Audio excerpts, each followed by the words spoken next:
नमस्कार, मैं आपका राष्ट्रीय बाल सनातनी वक्ता माधव पांडे। आज का विषय है शरद पूर्णिमा और वाल्मीकि जयंती।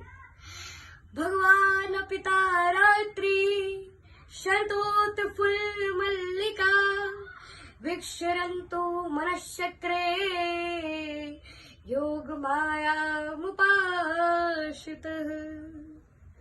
अर्थात शरद पूर्णिमा की अमृतमय रात्रि, जहाँ शीतल दिव्य चंद्रकलाएं अमृत ओतप्रोत कौंदी प्रभा स्वयं श्री कृष्ण के ब्रह्म रस माधुर्य में अभिषिक्त होती है, वही दिव्यता हमारे जीवन में शुभता, आरोग्यता, निर्मलता, पवित्रता और ब्रह्म रस का संचार करे। सुधापूर्ण शरद चंद्र की शीतल किरणें हमारे अंतःकरण को विवेक, वैराग्य और ब्रह्मानुभूति की ऊंचाइयों तक आरूढ़ करें। और यही रात्रि योग माया की है, जहाँ प्रेम ही परम तत्व है और समर्पण ही मोक्ष का सेतु है। आरुद्ध कविता शाखाम वंदे वाल्मीकि कोकिलम।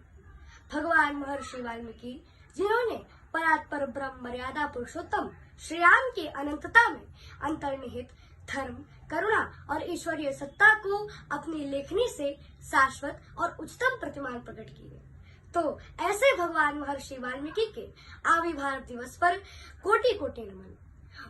उन्होंने केवल श्री राम की कथा ही नहीं लिखी, बल्कि जीव और जगन्नाथ के एकात्मता के सूत्र साकार कर अप्रतिम ऐतिहासिक ग्रंथ सृजित किया। और उनकी लेखनी में संसार का सारा शोक काव्य में रूपांतरित होकर आनंद और आध्यात्म की धारा बन गया।